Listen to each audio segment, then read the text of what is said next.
recognizes it? What is it?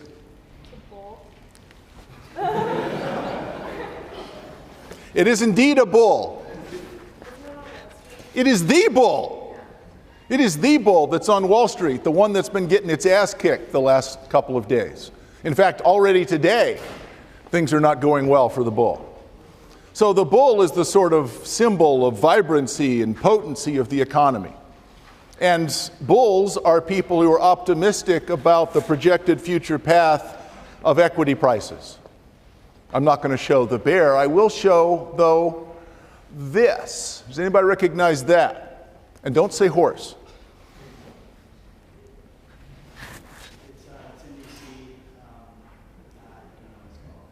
Well, but what building is it? It's on Constitution Avenue. It's the Federal Trade Commission. This was my first job out of graduate school. Federal Trade Commission is charged with regulating the economy. Now, many federal agencies are charged with regulating the economy, but the Federal Trade Commission in particular is in charge of antitrust and consumer protection. Now, when you look at that, you notice this guy's pretty hot. A lot of muscles, he's been working out, he's strong, but the horse dwarfs him in strength. But it's biting him. So pretty clearly, what's going on here is the horse is the economy, and the man trying to get control of it is the regulator. So that kind of metaphor, here, the freestanding bull that doing what bulls do helps the economy, or here, the man struggling to control this very powerful but possibly dangerous force, are the two kinds of tensions that we're going to worry about in this class. This is a class in political economy. Now, I'm going to violate the rules and give a brief lecture, even though it is on the first day, because I had sent out the readings, and I hope you had a chance to look at them. So there were 3 main readings for today. I Pencil by Leonard Reed, Frederick Bastiat's What is Seen and Unseen, and the Candlemaker's Petition. For I Pencil, how long would it take you to make a pencil? And of course, what you want to know is the context. But suppose you couldn't buy anything. Suppose I told you you couldn't buy anything. And otherwise, you could just buy a pencil. Wouldn't take long to buy one. Would you even consider doing it? Well, do you make your own shoes? Why don't you make your own shoes? Well, I can say I can buy them cheaper and better than I can make them. And that's the make or buy decision that all firms, and in fact all consumers, face. The make or buy decision is, rather unimaginatively, should I make it myself or should I buy it? And the answer comes down to which one uses the fewer resources. Which one uses fewer resources? Well, how long would it take me to make a pencil if I couldn't buy anything? I'd have to grow the trees. I'd have to mine the graphite. I'd have to mine the metal for the ferrule. The fact is, I could not make a pencil for the rest of my life. I'm 56. You probably could not make a pencil for the rest of your lives. And the pencils are pretty simple. Market system means that other people work as your employees. Other people work as your employees. They go and get stuff that you need. How do they know that you need it? They're guessing. It would be too expensive and time-consuming for you to hire them all. They work for you by making things they think you want to buy. What if they're wrong? Well, they go out of business, and you take no risk. If they make stuff you don't want to buy, no one buys it, all the risk is on them. So there's 2 things. One, a bunch of other people all over the world who don't know you are trying to make stuff that they think you want. That's pretty great. In fact, you can get a pencil really cheap. The make or buy decision for pencils is pretty simple. no one would think of making their own pencil.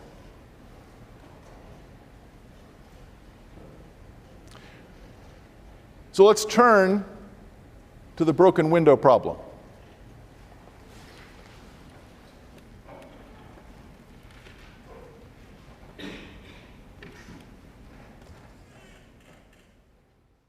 Natural disasters, terrorist attacks, and wars have one thing in common. They involve a lot of destruction. But every time there's a natural disaster, or a terrorist attack, or a war, you can be virtually guaranteed that someone is going to come along and say that there's a silver lining in all of this. It's good for the economy because it's going to create jobs. When there's a natural disaster, or a terrorist attack, or a war, we have to spend money replacing all the stuff that gets destroyed. This is an application of what we call the broken window fallacy. Frederick Bastiat corrected this fallacy in his early 19th century essay, That Which Is Seen and That Which Is Not Seen. The key point is that destruction does not create prosperity. Destruction destroys prosperity. Imagine someone who owns a shop. The shop has a glass window. Now a kid comes along and throws a rock through the window, so the window's broken, shattered glass everywhere. The shopkeeper's upset. Why? Because his window's been broken. He has to go and pay the glass maker in order to get the window replaced. Now some people might come along and say, well no, look, you should all be smiling because this is going to create jobs. You spend money on new glass. The glass maker earns this money. He can then spend it at restaurants, and he can spend it on new clothes, and he can spend it on things that he likes. That's going to create jobs for other people. This money's going to circulate, and we're all going to be richer as a result of the fact that this kid has thrown a rock through a window, and now we've had to replace a window. Let's think for a moment about what the policy prescription would be if it were in fact true that this is a good idea. What we should do, instead of trying to prevent people from breaking things, instead of trying to prevent people from destroying property, we should in fact be enlisting armies of kids with rocks to go around breaking windows, to destroy things. Because after all, if this would require new spending that would make us richer, that would make us better off, that would be the path to prosperity. Destroying things, breaking things, and then spending money to replace them. What we're doing when we indulge this kind of thinking is we're focusing our attention on what is seen, but we're not taking account of what is not seen. What we don't see is what the shopkeeper would have used that money for if he hadn't had to replace his window. He might have used it to buy a suit. This would have created an opportunity for a tailor. The tailor then could have spent the money on something else. He could have used it to buy groceries. This would have created opportunities for grocers. Maybe he would have saved it. Then the money could be lent to someone who wants to start a new business. He could have done something else that would have created job opportunities for other people. The world would have still had the window, and it would have had the benefit of all of this additional activity that would have gone on had the window not been broken in the first place. On net, society is worse off to the tune of one window. Whenever we actually destroy resources, that's precisely what we're doing. We're destroying stuff. We're not creating wealth. It's important to remember that it's production that creates prosperity and not destruction.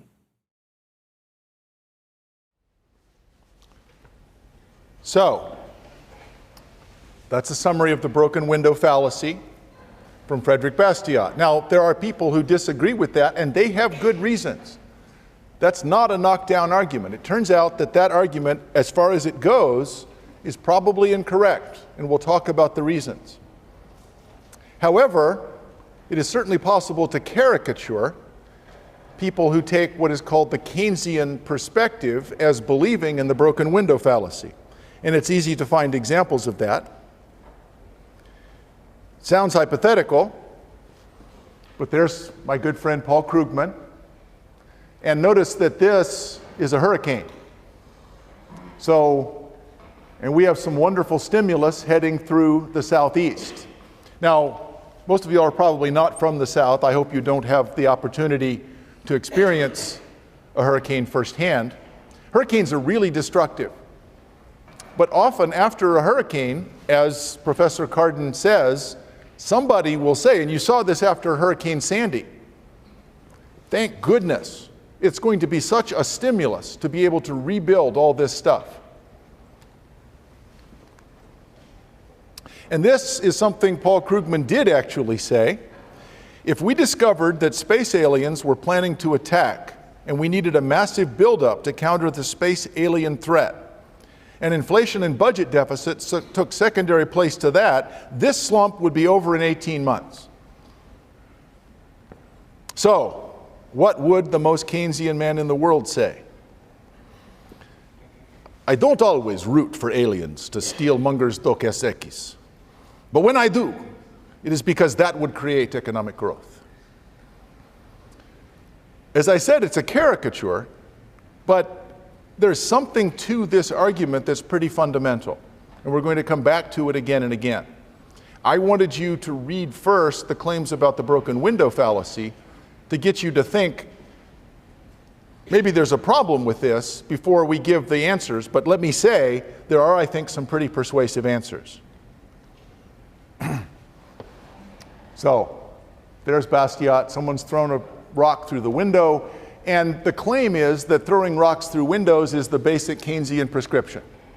That is, what we need to do is destroy things so that we can spend more money. And last, the Candlemakers petition. Had any of you seen the Candlemakers petition before? It's something that's sometimes used in high schools.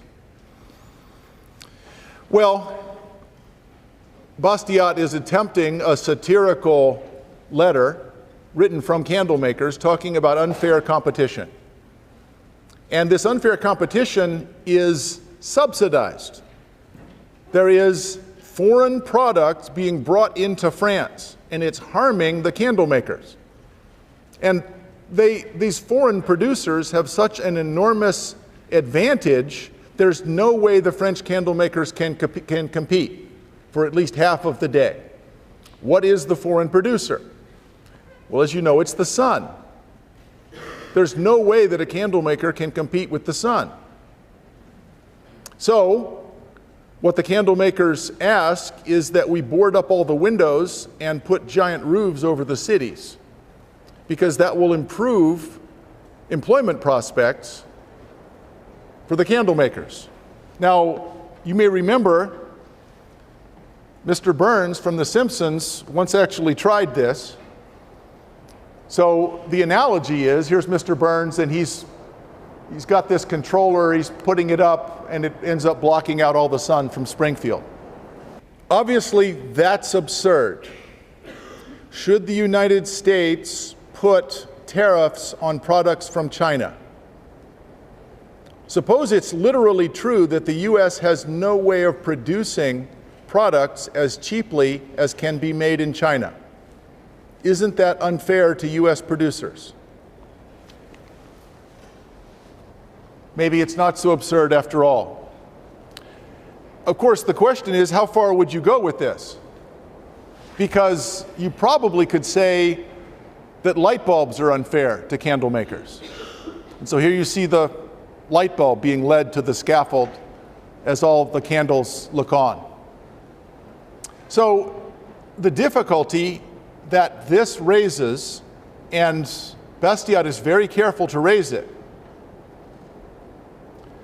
is,